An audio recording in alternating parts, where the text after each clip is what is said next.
chaîne de la diaspora congolaise. Merci, chers téléspectateurs. Boye Ibolam na émission na Bino Focus.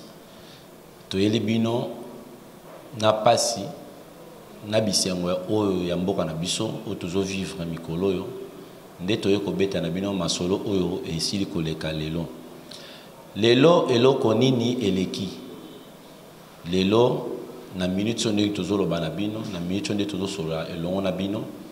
Permanence ya UDPS eza assiégé na la police nationale congolaise. Nini eleki kuna? Pourquoi la police a été siège il y a l'Union pour la démocratie et le progrès social, UDPS en cycle, parti, il y a Mwanamboka, le défunt président, le Ben Sekandé, le Moukonga Nzoko et Tien Tshisekedi wa Mulumba. Oyebi kaka ndenge le kaka ba information, ezalaki mokolo ya lobby, bandeko bazwa ki fuite ya information que pouvoir en place balingi ba saboter ba travaux oyo ezali ko sala manakati ya permanence ya UDPS. Ba travaux ezanini ezali ba travaux ya mausolée ya Mwanamboka le fait président Etienne Tshisekedi wa Mulumba oyo Cornaye Sengeli ekita na Kinshasa vendredi oyo le 12 mai 2017. Bandeko bazwa ki fuite selon ba information autozui sur place. Tant bazui sous fuite wana ba saisir MONUSCO. Ba yebisi MONUSCO tala fuite obiso tozui yangoyo. MONUSCO kutalingai ko tcha doute. Ba yebisi bata MONUSCO ke soki bolingi ko tcha doute to yebisa kabino na événement ya le 19 la nuit ya le 19 et le 20 de septembre que bakoya ko attaquer permanence à UDPS botaki tembe batu bakufaki oyo pe tozo yebisa bino wana selon ba information pe témoignage autozui et pas ya bagarre ya résidence pe ya permanence à UDPS parce que baboyi tozo bango ba image pour ko zo image na minute so eza moi passe mais tozana ba image parce que tosala ka musala il faut ba image ezala tozana ba image to kolakisa bino tozionga na ndenge kaka ya bongo pona ko luka information télévision ezali solo ya lisapon ngete eza tango zo beta ozolakisa bandeko pe bazomona ndeko wana ba pesi MONUSCO abi OK tozi ba disposition selon ndeko wana MONUSCO a sali patrouille ko banda 22h ti 4h juste batamboli limité wana mobimba soki batamboli 4 véhicules selon ndeko wana ndenga zo yebisa biso soki batamboli bazongi place bango bazaki ba esi bango ça va batuni bango boza ndenge nini ko banda 22h ti 4h eloko moko elekite ko pesa mukongo kaka tango bandeko ya MONUSCO bakei événement eleki événement mo ezanini selon ndeko wana yoki kaka eloko moko ebeti boum le rôle à kake ayoki na koto ya permanence ba masase bandi ko beta ma désordre lokola yepe azali muta information parce que aza ba policier o ba kengela ka résidence ya mwana mboka Etienne Tshisekedi habite c'est que eloko moko ezoleka wana eloko ngo nini alobi tango mosusu bazo attaquer siège ya UDPS siège ya parti amoni mbala moko na mwa minute muke mininge bandi ko bimalikolo mininga ngo ezanini ezobima koto ya permanence ya UDPS ezali wana eza vection oyo garde topé policier oyo akengela ka résidence ya mwana mboka Etienne Tshisekedi abeteli biso ayebisi biso mais na musala tolinga kozwa litoi moko te esenge tozwa de matoi to comparer nani azoloba bosolo nani azoloba lokuta na musala oyo tosalelaka bino EDTV kitaki sur le terrain toyoka pe tomona pe événement ngo eza nini mais tango tokiti na terrain tomoni la police ba encercler ba kangi ba boucher donc ba kangi ba venir nyonso moyen ko côté za te moyen ko legeza te mais le roi Tomi sacrifia déjà na musala oyo. To kendaki kaka to pusani. To ringi to zo ba image ba boyi. To moni bango bazo sala nini. Jean Sazo balancer biso ba image wana bozo mona déjà. La police nationale congolaise a siège il y a Union pour la démocratie et le progrès social. Nati nanin to bandi ko tuna ba boyi biso to zo ba image mais ba lobby le roi boza ba ta presse boyo ka ba affection na biso. Selon bato MONUSCO ba yebisi bato MONUSCO que ba combattant ya IDPS ba ye ko saccager tente pour les amis balé battante il y a la police nationale en face il y a permanence à IDPS batumbi yango tango batumbi yango ba policier bazali na kati tente wana baziki bazaki misatu baza mibale moko za na kamoro critique mibale bakufi wana bato MONUSCO ne bazo pesa biso vection wana o la police nationale congolaise ayebisi bango. La police wana ezaki chapeauté et pas ya colonel Elvis to ebite soki ye pa koti na baje wana yango biso salara musala tozomona colonel Elvis ayebisi bango ke batumbi détente wana 3 policiers baziki gravement moko aza gravement mibale bakufi sur place pe Jefani ya la police ezaka liboso ya permanence ya IDPS tina batela ngo toyebaka te batumbi yango MONUSCO tuni bango bato bayi kotumba bino bazaki combien kaka la police a répondre bata MONUSCO ki bazaki 4 bazalaki ndenge nini o bakangi ba mateni ya rouge na mutu batie ba mbeli na mutu bayeba na ba monotov pona kotumba batumbi tente ya détente à la police pe Jefani à la police.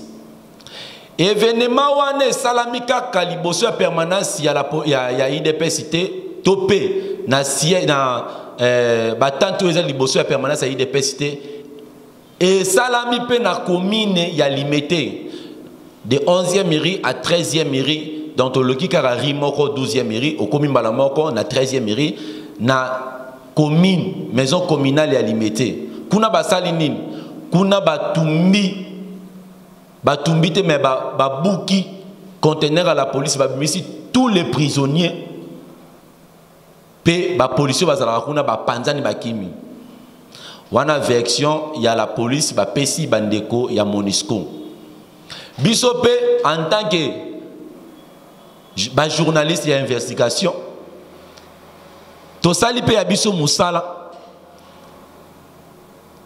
to yoki to étudier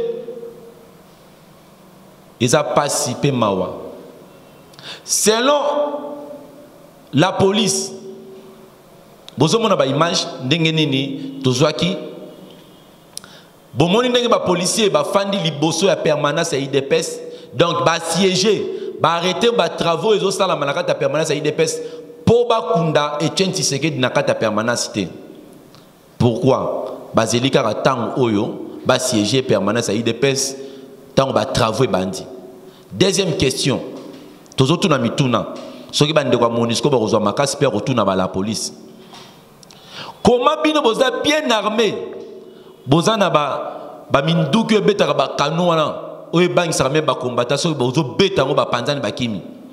Boza na ba yana, soki ba yana ba sorte ba arme na bino wana bo beta.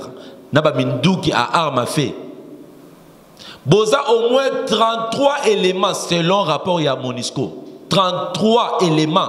Oyo bazaka liboso ya permanence ya IDPS wana. Contre 4 personnes, bino boza bien armé, bango bazane lokote na maboko, kaka na ba monotov, ba ye ba tumbi tanti na bino, bazikisi Jefani na bino bokanyata mutu moko te, pe ba bomi ba policier baninga na bino ba policier. Donc bangonde bazu nguya ya koboma bino bozu ata nguya ya kobeta bango lisasi moko te pe ba bomi bino na nini na monotov bino bozala ba minduki a fait botirata moko te na makola bukani te yango to tuneza baje eza filme parce que bino bozala ba acteur nyonso ba film bozana ba vandom, bozana ba esprit de vie, na ba esprit de mort na kati na bino. Da bozana ba terre ko sakanate. Ta mususu, eza film bobeteli biso ou bien eza scénario bo sali scénario ezokota ba téléspectateur te pour bazo ndima te bazo comprendre te comment 4 éléments contre 33, 4 éléments bako maîtriser 33 policiers bien formés. Eza ba mituna totunaki mais avant to chiter na musalo to saeli bino poto kineka to lakisa parce que bozaki na posa pe bomona bozo interview ya moko oyo tanga yoki be événement ngozo salama ayaki en tant que combattant IDPS en tant que membre ya organisation ya obsèque ya mona mboka Etienne Tshisekedi aza quelques mètres na résidence ya permanence ya UDPS habité na 400 akomaki wana na ba 7h10 honorable Mwadia Vita na tikibino bolanda bongo tozonga to chité. Télévision, la chaîne de la diaspora congolaise. Alors, vous dire ce qui s'est passé exactement, je ne peux pas. Comme vous le voyez, j'habite pas loin de notre permanence. Vers 3h24, j'ai entendu des détonations à tue-tête. C'est parti comme ça pratiquement jusqu'à 4h20. Alors je suis sorti de ma maison vers 4h30 pour voir ce qui s'est passé, si c'était ici ou si c'était à la permanence. J'ai été convaincu que c'était à la permanence parce que la dernière détonation a eu lieu au coin de mon avenue ici et celle qui débouche sur notre permanence. Alors vers 7h moins 10, je me suis dit, il faut que j'aille voir à la permanence ce qui se passe. Est-ce qu'on a encore attaqué nos combattants qui dorment là-bas comme ils l'ont fait la nuit du 20 septembre 2016. Et en arrivant, j'ai trouvé beaucoup de policiers, il y avait des combattants aux alentours. Je n'ai demandé la permission à personne. Je suis entré dans la permanence pour aller derrière voir ce qui s'est passé, s'il y avait des combattants. C'est en ce moment-là que 2 policiers m'ont interpellé pour me demander qui j'étais. Je leur ai dit que j'étais membre du comité organisateur des obsèques du président Tshisekedi et que je venais ici pour prendre des documents dans le bureau de notre porte-parole Augustin Kabouya. Ils n'ont rien dit, les 2 premiers policiers. Un troisième s'est ajouté. Ils ont commencé à m'interroger d'une manière brutale. Je me demandais qui j'étais réellement. Quand je leur ai dit que j'étais combattant de l'UDPS, 2 autres se sont ajoutés et ils m'ont pris comme prise de corps. Ils m'ont brutalisé. Je ne peux pas dire la personne, parce que comme ils m'ont tapé derrière, j'ai eu 2 coups de crosse. Ils m'ont jeté dehors jusque vers leur tente brûlée, en face de notre permanence. Et arrivé là-bas, j'ai vu en face de moi le colonel qu'on appelle Elvis. Je lui ai interpellé directement, je lui ai dit, monsieur le colonel, c'est encore vous qui venez pour occuper notre permanence. Et là, la brutalité a commencé, a continué. Ils sont venus tous, parce qu'il y avait 2 qui me tenaient. Ils étaient une dizaine qui m'ont pris, comme ils ont commencé à me brutaliser, ils m'ont tapé encore quelques coups de crosse derrière, avec des insultes. C'est en ce moment-là que l'un d'eux va me balancer que non, voilà, tu vas mourir parce que vous avez tué 3 policiers, c'est tout. Mais notamment la police vous accuse d'avoir brûlé leur tente et un véhicule de fans, ainsi que vous avez tué 3 policiers. Mais on dit que c'est à celui qui accuse d'apporter les preuves. La charge de preuve incombe à celui qui accuse. Alors, si ils pensent que les combattants de l'UDPS, à 3 h du matin, sont venus pour tuer les policiers, mais qu'ils apportent les preuves. Qu'ils apportent les preuves. Parce que je suis resté 3 quarts d'heure. Quand j'ai lancé l'appel à nos combattants de venir me joindre pour que nous puissions entrer dans notre permanence, en attendant les ouvriers, j'ai vu personne, j'ai resté 3 quarts d'heure. Et puis après, je suis venu à la maison où vous me trouvez maintenant. Donc vous rejetez cette accusation de la police nationale? Je ne crois pas qu'aucun combattant ait porté une arme sur les policiers. Qui peut affirmer? Parce que c'est eux qui étaient là, c'est eux qui disent. Alors ils doivent apporter les preuves que les combattants, à 3 h, ils sont venus pour les attaquer. Ils sont là depuis combien de temps? Non. Je trouve que ça, c'est un stratagème qu'ils ont inventé pour occuper notre permanence, pour stopper les travaux de la construction du caveau et du mausolée de notre président. Un dernier mot à tous ces combattants qui vous regardent.